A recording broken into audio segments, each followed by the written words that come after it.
Baik, Assalamualaikum warahmatullahi wabarakatuh. Selamat pagi Ibu, perkenalkan saya Wahyu Stianto atau biasa disapa dengan sebutan Wahyu.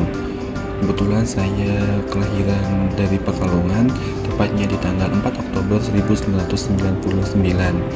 Saat ini saya sebagai mahasiswa yang baru saja kemarin lulus dan baru saja wisuda di program KPI atau Komunikasi Penyiaran Islam Universitas Islam Negeri Kiai Haji Abdul Rahman Wahid Pekalongan. KPI sendiri adalah salah satu bidang atau prodi di Uin Pekalongan yang berfokus pada 4 bidang.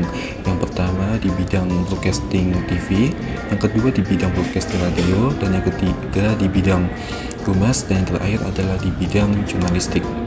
Kebetulan saat ini atau fokus saya adalah di bidang humas hubungan masyarakat yang mana relevan dengan lowongan atau loker yang bapak, yang ibu saat ini perusahaan dibutuhkan.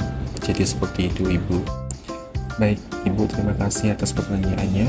Kenapa saya melamar di posisi ini? Karena memang perusahaan ini atau perusahaan Ibu ini di PT Telekomunikasi Saluran atau PT Telkomsel yang mana mencari seseorang di bidang atau di bagian humas, dan tentunya dengan pengalaman dan pelajaran yang saya pelajari di bangku perkuliahan ini sangat relevan dengan perusahaan atau dengan lowongan yang di-share oleh Bapak Ibu atau perusahaan ini. Dengan cara salah satunya yaitu saya sudah pernah bekerja atau sudah pernah menjadi relawan di bagian humas, tentunya salah satunya yaitu di bagian himpunan mahasiswa jurusan. Saya ini berfokus di bagian humas yang mana saya menjembatani antara organisasi saya dengan pihak sponsorship yang mana untuk mendukung acara atau mendukung program yang sedang diadakan oleh himpunan mahasiswa jurusan KPI Universitas Pekalongan. Jadi itu kenapa saya mencoba kenapa saya mencoba mendaftar di bagian perusahaan ini, gitu Ibu. Baik Ibu, terima kasih. Apa yang membuat saya tertarik dengan perusahaan ini? Yang tentunya perusahaan PT Telkomsel ini adalah salah satu perusahaan sarana seluler atau penyedia jaringan layanan di Indonesia yang cukup besar. Itu yang menjadikan saya kenapa saya minat di perusahaan Telkomsel ini. Kemudian yang kedua, karena perusahaan Telkomsel ini adalah salah satu perusahaan di bawah naungan BUMN atau badan usaha milik negara yang tentunya sangat sekali digemari oleh banyak mahasiswa atau banyak fresh graduate seperti saya ini. Kemudian poin selanjutnya itu kenapa saya tertarik, karena memang saya dari dulu bercita-cita ingin daftar di salah satu perusahaan terbesar yang ada di Indonesia. Salah satunya adalah perusahaan Telkomsel ini.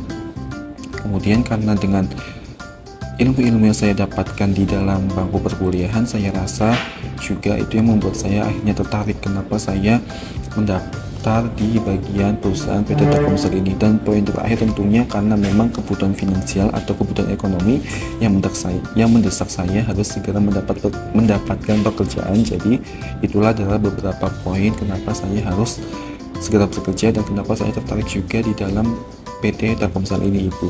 Jadi seperti itu. Baik Ibu, terima kasih. Kelebihan dan kelemahan saya yang nantinya akan mempengaruhi pekerjaan.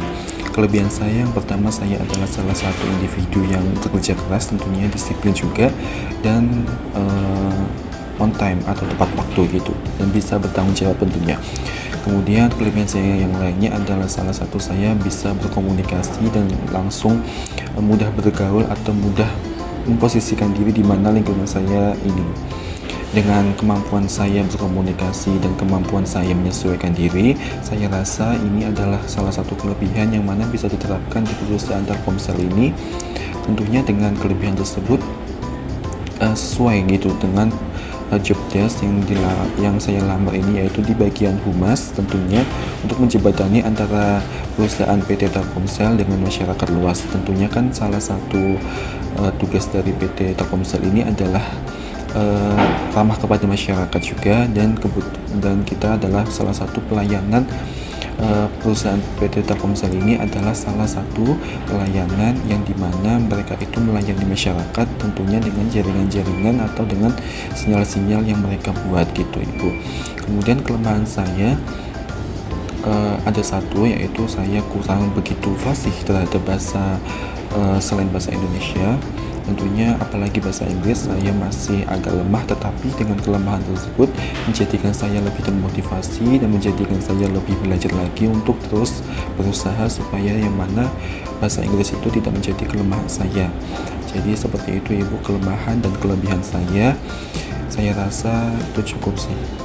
Belum ada kelemahan lain selain dengan bahasa, tapi kalau kelemahannya lain saya rasa bisa saya sesuaikan dengan kelebihan-kelebihan yang saya miliki. Jadi seperti itu ibu.